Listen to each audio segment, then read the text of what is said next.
2024 లేదా 25లో డిగ్రీ లేదా బీటెక్ చదివారా? సాఫ్ట్‌వేర్ జాబ్ కోసం ఎదురు చూస్తున్నారా? అయితే కోడ్ జ్ఞాన్ 100 డేస్ కోర్సులో చేరండి. జాబ్ సాధించండి. ఏంటో ఇవాళ నా మీద దాడి చేయటానికి వచ్చినట్టు ఇద్దరు ఒక్కదాన్ని చేసి ఇటు కూర్చోబెట్టారు. ఏమి అడగబోతున్నారు, అసలు ఏంటి కథ? అంటే మీరు ఏం అడగబోతున్నామంటే మీరు చేయబోతున్న క్లాస్ పేరే చాలా ఇంట్రెస్టింగ్ గా ఉంది మాకు. ఓకే, అందరూ మేడ్ ఫర్ ఈచ్ అదర్ అని మాట్లాడుతూ ఉంటారు, ఈవిడ మాత్రం మేకప్ ఫర్ ఈచ్ అదర్ అని పెట్టారు. దాని అర్థం ఏంటి అండ్ ఏ విధంగా ఉండబోతుంది దాని గురించి తెలుసుకోవడానికి వచ్చాం. ఫస్ట్ ఆయన అడుగుతారు, ఆయన డౌట్స్ ఏంటో. నాకు అందులో మీరు పెట్టిన దాంట్లో ఇంటిమసీ అనేటువంటి ఒక వర్డ్ పెట్టారు మీరు. మేకప్ ఈచ్ అదర్ అనే దానికి అది బెస్ట్ సూటబుల్ వర్డ్. ఎందుకు అని అంటే వాళ్ళున్న జనరేషన్ పిల్లలు కానివ్వండి, లేదంటే ఎవరైనా ట్రెడిషనల్ మెథడ్లో వెళ్ళేటువంటి ఫ్యామిలీని కానివ్వండి, వైఫ్ అండ్ హస్బెండ్ మధ్య ఏ విధంగా ఉంది అని అంటే రిలేషన్షిప్ అప్పటి వరకు బాగుంటారో అక్కడి నుంచి సడన్గా అవాయిడ్ చేయడం స్టార్ట్ చేసేటువంటి పరిస్థితి చూస్తున్నాం మనం. 10 ఏళ్ళ నుంచి ఉన్నటువంటి రిలేషన్షిప్ కానివ్వండి, 2 months నుంచి ఉన్నటువంటి రిలేషన్షిప్ కానివ్వండి, ఏది ఉన్నా సరే అక్కడ వరకు బాగున్న రిలేషను సడన్గా, అంటే మీరు అందులో ఇంటిమసీ అని ఒక వర్డ్ వాడారు కాబట్టి అది ఎక్కడ డిస్ట్రాక్ట్ అవుతుంది అనుకోవచ్చు. అంటే ఫిజికల్గా మెంటల్గాను కొంత డిస్టర్బెన్స్ అయితే క్రియేట్ అయ్యి భార్యాభర్తలు దూరం పెట్టేసుకుంటున్నారు ఒకళ్ళనొకళ్ళు. ఎగ్జాక్ట్లీ దూరం పెట్టేసుకుంటున్నారు. అది ఫిజికల్గాను దూరం పెట్టేసుకుంటున్నారు, మెంటల్గాను దూరం పెట్టేసుకుంటున్నారు. ఫిజికల్గా దూరం పెడితే ఒక రకమైనటువంటి టార్చరు, మెంటల్గా దూరం పెడితే ఇంకొక రకమైనటువంటి టార్చరు. బట్ టార్చర్ అయితే కామన్. అందుకే మేకప్ అని పెట్టారు మీరు మేబీ, ఎందుకంటే దాన్ని పాలిష్డ్గా ఇచ్చేయాలి కదా అని. ఎగ్జాక్ట్లీ ఇలాంటివి ఉండడానికి ప్రధాన కారణాలు, ఆ ఇంటిమసీ దెబ్బతినడానికి అటు ఫిజికల్గాను మెంటల్గాను కారణాలు ఏమై ఉంటాయనేదే తెలుసుకుందామని వచ్చారు ఇప్పుడు మీరు. అవును అవును, నా పాయింట్ ఆఫ్ వ్యూ నుంచి ఎస్పెషల్లీ నాగరాజు గారికి ఈ మేకప్ ఫర్ ఈచ్ అదర్, ఈ కథా కమామిష్ ఏంటని తెలుసుకోవడానికి వచ్చారు ఇప్పుడు. సో మీరు ఎత్తిన పాయింట్ బాగుందండి. యాక్చువల్గా బిల్డింగ్ ఇంటిమసీ అండ్ క్లోజ్నెస్ ఇదొక టాపిక్ అందులో. సో మీరు అన్నట్టు ఫిజికల్ ఇంటిమసీ లేకపోతే ఒక రకమైన ఇబ్బంది, ఎమోషనల్ ఇంటిమసీ లేకపోతే ఒక రకమైన ఇబ్బంది, మెంటల్ ఇంటిమసీ లేకపోతే. ఈ ప్రాబ్లం అంతా ఎమోషనల్ డిటాచ్మెంట్ వల్ల వస్తుంది. అంటే ఏంటి, ఒకే ఇంట్లో ఉంటారు కానీ వాళ్ళ మధ్య అందనంత దూరం. అవును, అది ఎక్కడుంది? ఫిజికల్గా వాళ్ళు ఒకే ఇంట్లో ఉంటున్నారు కానీ ఏదో గ్యాప్. అది ఏంటన్నది కొంతమందికి దాని మీద దృష్టి పెట్టి మేమిద్దరం ఇలా ఎందుకు దూరం అవుతున్నాం అనేది తెలియకుండా అది ఒక రొటీన్లో పడిపోయిన వాళ్ళు కూడా ఉన్నారు. అసలు వాళ్ళు దూరం జరిగిపోతున్నారు అన్న విషయం వాళ్ళకే తెలియదు. ఏజ్ అనుకుంటారు, పిల్లలు అనుకుంటారు, బాధ్యతలు అనుకుంటారు, ఫిజికల్గా రిలేషన్షిప్ ఉండదు ఫ్రీక్వెంట్గా. అలాగే ఎప్పుడు నేను వాడతాను అంటే లేచామా, పిల్లలకి భర్తకి బాక్సులు పెట్టి పంపించామా, మనం కూడా ఒక బాక్స్ కట్టుకుని, అంటే ఇంట్లో ఉండేవాళ్ళు అయితే ఓకే, బయటికి వెళ్ళేవాళ్ళు అయితే వాళ్ళు కూడా ఒకటి పట్టుకుని వెళ్ళామా, సాయంత్రం వచ్చామా, ముచ్చట్లు చెప్పి మళ్ళీ వంట చేసామా, తిన్నామా, అలసిపోయామా, పడుకున్నామా, తెల్లారిందా.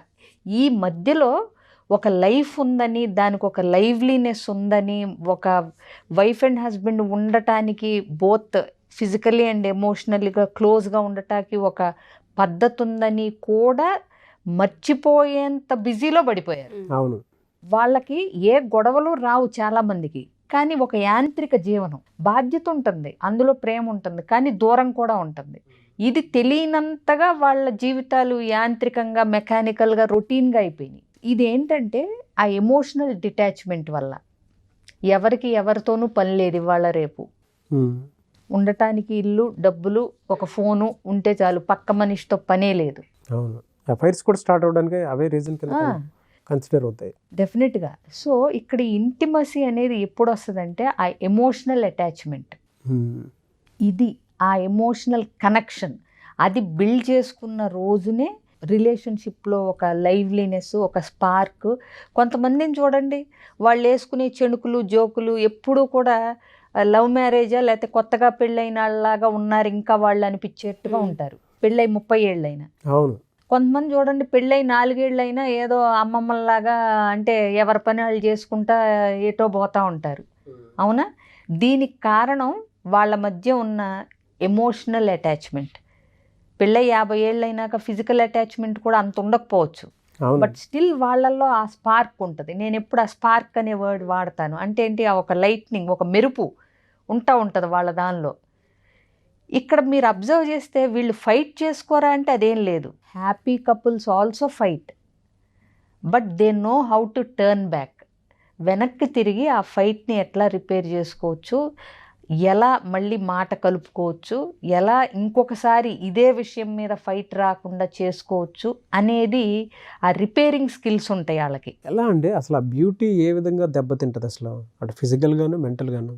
ఏ విధంగా దెబ్బతింటది అనేది రైట్ క్వశ్చన్ అండి. ఇప్పుడు మనం ఒక మొక్క పెట్టాం, మీకు ఒక మొక్క పెంచుకోవాలనిపించింది, ఆర్భాటంగా ఒక పెద్ద కుండీ తెచ్చి ఒక మొక్క పెట్టారు, ఉంచారు, దాన్ని చూడరు, ఏమవుద్ది? ఎండిపోద్ది మొక్క. ఒక బంధం కూడా, ఒక రిలేషన్షిప్ కూడా, దాంపత్యం కూడా ఒక మొక్క లాంటిది. ఫెంటాస్టిక్. దానికి నీళ్లు పోయాలి, అవును. ఒక ఆకు ఎండిపోతే దాన్ని తీసేయాలి, ఒక చేడో పేడో వస్తే దానికి కావాల్సిన ముందెయ్యాలి, అప్పుడప్పుడు దానికి నైట్రోజన్ పొటాషియం ఇవన్నీ అందించాలి. సో అప్పుడే ఆ మొక్క కాస్త ఎదిగి పూలు పూసి మానయ్యి ఒక ఏమంటారు ఓడలు దిగిన వృక్షంలాగా అవుతుంది. అంతే తప్పితే మనం కుండీలో మొక్క పెట్టి దాని పాటికి చూడకుండా పోతే ఆ మొక్క ఉండదు అక్కడ. రిలేషన్షిప్ కూడా అంతే. చాలా రిలేషన్షిప్స్లో ఇదే రీజన్ అండి. ఏంటి అనుకుంటాం అంటే ప్రేమ ఎక్కడికో ఎగిరిపోదు, మనం దాన్ని రోజు రోజుకి దాని మీద వర్కౌట్ చేయటం లేదు, దాన్ని పట్టించుకోవటం లేదు అనేదే ఇక్కడ. ప్రతిరోజు ప్రతి భార్య భర్త ఆ రిలేషన్షిప్ ఎదగటం కోసం పని చేస్తూ, అంటే దాని మీద దృష్టి పెడితేనే ఆ స్పార్క్ ఉంటుంది. ఏదో గ్రాంటెడ్గా తీసేసుకుని నా పెళ్ళం ఎక్కడికి పోద్ది, మా ఆయనేగా సంపాదించి నాకే ఇస్తాడు అనుకుంటే అందులో ఇక తిన్నామా పడుకున్నామా తెల్లారిందే ఉంటుంది, ఇంకేం ఉండదు. వాళ్ళకి పిల్లలు ఉంటారు, పిల్లలు పెరుగుతారు, సెటిల్ అవుతారు, చూడటానికి అందంగా పెద్ద పెద్ద బంగ్లాలు కార్లు ఉంటాయి, కానీ అందులో ఉండాల్సింది ఉండదు. సో చాలామంది ఏంటంటే ఈ ప్రాసెస్లో పడిపోయి ఆ ఫీలింగ్స్కి ఎప్పుడైతే వాల్యూ ఇవ్వకుండా ఉంటూ ఉంటారో తెలియకుండా మిస్కమ్యూనికేషన్స్ చాలా ఎక్కువగా కనిపిస్తుంటాయి. దాన్ని రిపేర్ చేసుకోవాలంటే ఏ విధంగా? ఇందాక మీరు అన్నారు రిపేరింగ్ స్కిల్స్ కూడా అవసరం అని చెప్పి, ఒక మొక్క ఎగ్జాంపుల్ కూడా మీరు చెప్పారు.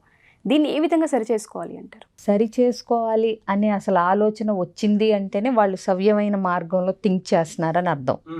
ఫస్ట్ ఆఫ్ ఆల్ ఆ ఆలోచన ఉన్నప్పుడు ఎలా రిపేర్ చేసుకోవాలి అనేది ఈచ్ కపుల్ని బట్టి యూనిక్గా ఉంటుంది. కొంతమంది మెల్లగా చెప్తే వింటారు, కొంతమంది గట్టిగా చెప్తే వింటారు, కొంతమంది సర్ది చెప్తే వింటారు, అంటే మనం సర్దుకుపోతున్నాం అని తెలియజెప్తే వింటారు. అంటే ఇవన్నీ కరెక్టా కాదా అని జడ్జ్ చేయటానికి మనకు సరిపోం. ఆ భార్యాభర్తల మధ్య ఉన్న అండర్స్టాండింగ్ని బట్టి వాళ్ళు అవతల వాళ్ళకి ఎలా చెప్తే వింటారు అనేది వాళ్ళకి తెలుస్తుంది ఇన్నేళ్ల సాంగత్యంలో. సో కొంతమంది చెప్పాల్సిన అవసరమే ఉండదు. సపోజ్ ఒక అలక వచ్చింది, ఏదన్నా వచ్చింది, మాట్లాడుకోవట్లేదు 2 రోజులుగా, తర్వాత ఆయనకి ఇష్టమైన పకోడీను టీ తీసుకెళ్ళి ఇస్తే అది రిపేర్ కదా? అవును. అలాగే ఆవిడికి ఒక ఇష్టం, ఏదన్నా ఒక గేమ్ ఆడితేనో, కూర్చుని ఒక ఇండోర్ గేమ్ ఆడితేనో, అవన్నీ పట్టుకొచ్చి సరదాగా రా ఒక ఆట ఆడదామంటే అక్కడ రిపేర్ కదా? అవును. అవును. అంటే డైరెక్ట్గా మాట్లాడి నేను సారీ, నేను ఇలా చేసి ఉండకూడదు, ఇంకెప్పుడు ఇలా చేయను అని అంత ఫార్మల్గా కూడా చెప్పాల్సిన అవసరం లేదు. మన సినిమాలో డ్రామాటిక్గా పాత సినిమాల్లో డైలాగులు చెప్పినట్టు చెప్పగలిగే స్కిల్ ఉంటే అది కూడా ఓకే. కొంతమంది అలా కూడా మాట్లాడుకుంటారేమో, ఆ ప్రాసెస్లో దిగిపోతే చాలు. Darling I'm so sorry, I won't repeat it అనొచ్చు. ఇప్పుడు యంగ్స్టర్స్ బేబీ అనో డార్లింగ్ అనో అది వాళ్ళ ఇష్టం. సో తరాలు మారిన కొద్దీ అడ్రస్సింగ్ కూడా మారింది. కాబట్టి నేను అనేది ఏంటంటే ఏదో ఒక విధంగా నువ్వు సారీ ఫీల్ అవుతున్నావని కన్వే చెయ్యాలి అని నీకు అనిపిస్తే నువ్వు చేయగలవు. అది నేను అనేది. ఆ రిపేర్ చెయ్యాలి అనే థాట్ నీకు ఉంటే సగం ప్రాబ్లం సాల్వ్ అయిపోయినట్టే. మీ ఆవిడకో మీ ఆయనకో నచ్చినట్టుగా నువ్వు చేయగలవు, అదంతే ఇంకా. సో ఇక్కడ విషయం ఏంటంటే ఆ రిపేర్ ఎంత త్వరగా చేసుకుంటారు, ఎన్ని రోజులు ఆ ప్రాబ్లంలో ఉండిపోకుండా ఎంత త్వరగా రిపేర్ చేసుకుంటారు అన్న దాన్ని బట్టి అవతల వ్యక్తిలో ఆ డిసప్పాయింట్మెంటు, డిటాచ్మెంటు రాకుండా నువ్వు చూసుకోవచ్చు. చూడండి, ఇప్పుడు చాలామంది అనుకుంటారు నాగరాజు గారు, సైలెంట్ ట్రీట్మెంట్ ఇవ్వటం, దయ చూపకపోవటం, క్షమించకపోవటం, పొగడకపోవటం, ఇవన్నీ అంటే ఇప్పుడు ఇంగ్లీష్లో అయితే ఈజీగా చెప్పొచ్చు, కైండ్నెస్, ప్రైజ్ ఇవే కదా. అలాగే సో ఈ పొగడ్తలు తెలుగులో చెప్తే ఇంత భయంకరంగా మీకు నవ్వు వస్తుంది. సో అంటే రెండు మంచి ఆప్యాయకరమైన మాటలు మాట్లాడకపోవటం ఇలాంటివి చేయటం వల్ల తెలియకుండా వాళ్ళు స్పౌజ్కి నష్టం చేయటంలా, అవునండి, మ్యారేజ్కి నష్టం చేస్తున్నారు. ఈ చిన్న లాజిక్ మిస్ అవుతున్నారు కాబట్టే ఈ ప్రాబ్లమ్స్ అన్నీ ఇలా సెషన్లు పెట్టి మరీ చెప్పాల్సి వస్తుంది వాళ్ళకి. సెషన్కి రండి, ఇలాంటి టిప్స్ ఇంకా చాలా ఉంటాయి. Tools and techniques tools and with scientific reasons. డెఫినెట్గా. ఎందుకంటే ఇలా బిహేవ్ చేసే ప్రతి వ్యక్తికి చైల్డ్హుడ్డో బ్యాగేజో బ్యాక్ డ్రాపో ఏదో ఉంటుంది. అవును, వాళ్ళ పేరెంట్స్ నుంచి వాళ్ళు అవి నేర్చుకుని ఉండొచ్చు. ఇలా చేస్తుందమ్మా ఆవిడ, 2 రోజులు మాట్లాడకపోతే ఆమె దగ్గు వస్తుంది. ఇలా చేస్తాడు ఆయన, 2 రోజులు వంట చేయకుండా కూర్చుంటే 3వ రోజు ఆయనే మాట్లాడతాడు. ఇలా టెక్నిక్స్ ఎక్కడి నుంచో నేర్చుకుని వస్తారు వీళ్ళు కూడా. బుర్రల్లో సబ్కాన్షియస్గా అన్కాన్షియస్గా తెలిసి కూడా చేయరు, కొన్ని వచ్చేస్తాయి. కొన్ని జెనెటిక్ అంటాం, కొన్ని ఎన్వైరన్మెంటల్ ఫ్యాక్టర్స్ అంటాం, కొన్ని చైల్డ్హుడ్ ఎక్స్పీరియన్షియల్ ఫ్యాక్టర్స్ అంటాం. ఇవన్నీ కూడా కరెక్ట్ చేసుకోవాలి అని అనిపిస్తే కనుక కౌన్సిలర్స్ హెల్ప్ తీసుకుంటే వాళ్ళు ఈజీగా అసలు ప్రాబ్లం ఏంటి, రూట్ కాజ్ ఏంటి అనేది చెప్పగలుగుతారు. లేదా మేకప్ ఈచ్ అదర్ అనేటువంటి క్లాస్కి అటెండ్ అయితే సరిపోతుంది. అది ఎప్పుడూ ఉంది. వాళ్ళకి ఏమేమి అందుబాటు అంటే తెలుసుకోవచ్చో మేము ఆల్రెడీ చిట్టా చెప్పేసాం. అటాచ్మెంట్ స్టైల్స్ కానివ్వండి. ఎప్పుడు ఉండే అవకాశం ఉంటుందండి class? Date and timings August 6th అండి, సండే 11 AM to 4 PM. చక్కగా లంచ్ ప్రొవైడ్ చేయబడుతుంది. మంచి కపుల్ గేమ్స్ కూడా ఉంటాయి. చూడండి, తల్లిదండ్రులు భార్యాభర్తలుగా ఎంత బాగుంటున్నారు అనే దాన్ని బట్టి children mental image of couples అనేది చిన్నప్పుడే పడిపోద్ది. అవును. సో తల్లిదండ్రులుగా అందరికీ మంచి మార్కులే పడతాయి పిల్లల్ని అడిగితే. కానీ మీ తల్లిదండ్రులకి భార్యాభర్తలుగా కపుల్స్గా నువ్వు ఎన్ని మార్కులు వేస్తావంటే చాలామంది సంకోచిస్తూ ఉంటారు. పాస్ చేయించవచ్చు, మిమ్మల్ని చేయించకపోవచ్చు. So it makes a lot of difference. అవును. ఇది ఫ్యూచర్ జనరేషన్ కలిసి ఉంటాకి, రిలేషన్షిప్స్లో బాగుంటాకి కూడా మీరు బాగుండి చూపించాలి. మీరు సరదాగా ఉండాలి, మీరు సినిమాలకు వెళ్ళాలి, మీరు షికార్లకు వెళ్ళాలి, మీరు అన్యోన్యంగా ఉండాలి. అది చూసి వాళ్ళకి ఒక రిలేషన్షిప్ ఇంత అందంగా ఉంటుందా అని అనిపించాలి. అవును. అది చిన్నప్పటి నుంచి జరగాలి. చాలా బాగుందండి. అంటే మొదట్లో ఒక మొక్క గురించి చెప్పి దాని ఇంపార్టెన్స్ ఏ విధంగా చెడగొడుతున్నారు, దాని ఇంపార్టెన్స్ ఏ విధంగా ఉందనేది మీరు చెప్పారు. దాని తర్వాత ఉషా గారు అడిగిన దానికి ఆ రిపేర్ ఏ విధంగా చేసుకోవాలనే దానికి జాలి, దయ, కరుణ అటువంటివి లేకుండా మీరు బిహేవ్ చేసేటప్పుడు ఆ ఇంటెన్షన్ ఎక్కడో క్రియేట్ అవ్వదు. అది ఆ టేప్ చూపించాలి. లేదు అని అంటే ప్రాసెస్లో ఇంట్లోనే నీకు ఆ ఇంటెన్షన్ ఉన్నప్పుడు ఏదైనా మాట్లాడాల్సిన అవసరం కూడా లేదు.